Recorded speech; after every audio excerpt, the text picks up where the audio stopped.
Yep. All right, hello, my name is Jennifer Eisenhower and I'm here today with McKinley. If you are watching this video, you have graciously agreed to be a part of our study here at the University of Utah. Today we're going to be showing you how to take your baby's cortisol levels. Cortisol is a hormone in your body that helps with your sleep-wake cycles, and we can test cortisol levels through saliva. So we're going to be putting this teething to good use today.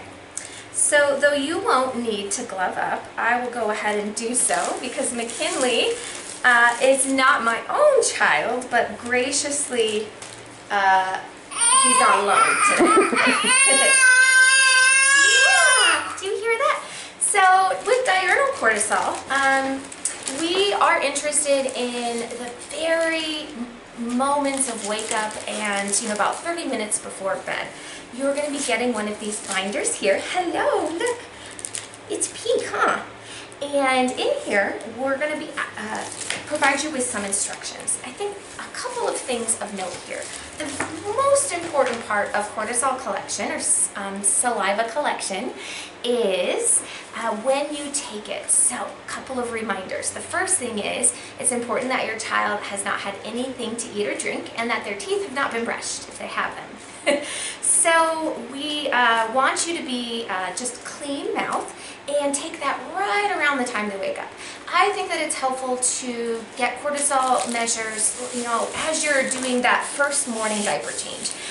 You can keep these little kits that we give you right on the changing stand, and that way it's a great reminder that when you're changing that diaper first thing and they're laying there, you can go ahead and swab their mouth as well.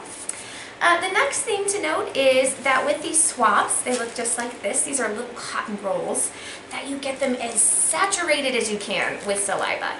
And that usually means kind of swabbing them in the lower jaw area where your teeth are and where the saliva collects between the cheek and the jaw. So that's another good tip. The other piece is bedtime. So with bedtime, again, we want your baby to have not had anything to eat or drink about 20 minutes or 30 minutes prior to taking the saliva sample.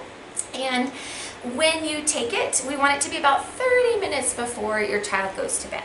So if you do a bottle at bedtime, go ahead and take the saliva sample right before you do your bottle and bedtime routine. All right, the other thing now is once you get that saliva sample that I'll be showing you how to do momentarily, we are going to have you put that sample in this vial here.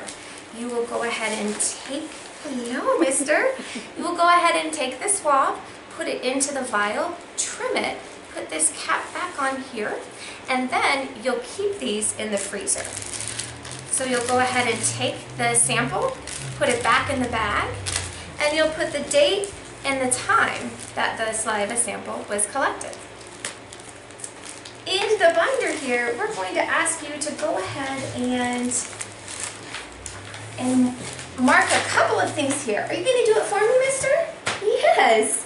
So the first thing that we're going to have you mark and notate here is the saliva sample diary. So there's going to be a section for wake up, and we're just going to ask a few questions about your baby, such as, teething, have they had any medications that day, and those types of things. So that is the first diary that we'll have you take. There's also a bedtime question, so we'll be asking similar things at bedtime. The next thing that we'll do, is this sleep diary. So with the sleep diary here, we'll have you go ahead and put the date of the time that you did the bedtime sample. And then I'm going to have you just draw a line through,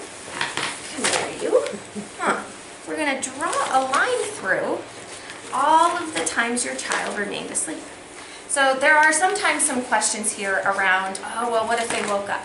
Well, if they woke up and you heard them stirring and they went back to sleep without you needing to get out of bed and you check on them, then you don't need to notate that. If they actually woke up and they required you to help soothe them or feed them and get them back to sleep, then you would go ahead and notate that as a moment of being awake. All right, so now we're going to go ahead and do the sampling. So we'll pretend that Mr. McKinley just woke up and he's already doing the sample for me. So if you're lucky, you get a guy just like this. Yep. So what you would do is you would take the roll here, And you would get it into his mouth on the side of his cheek here. And you just kind of let it, they can chew on it, that's totally fine. What we don't want is for it to get contaminated. So try not to get it dropped on the ground. Yeah. And like that, that's what we don't want to do, So we'll go ahead and let's get a fresh one. Oh, we're good. We'll get a fresh one here, Here, you want to hold that? You can hold that.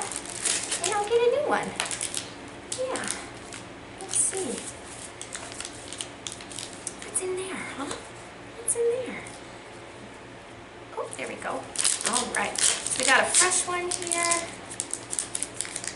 All right, and so we'll go ahead and we'll take this, and we'll give you a little, no way, sir. We'll give you a little taste. Oh, blocks. Cool. There we go. And we'll just get it into this cheek jaw area here. And it takes usually about 90 seconds. Doesn't need to be precise, but that's about the amount of time it takes for this cotton swab to absorb enough saliva. So at 90 seconds, we take this guy and we go ahead and put it in the tube like this.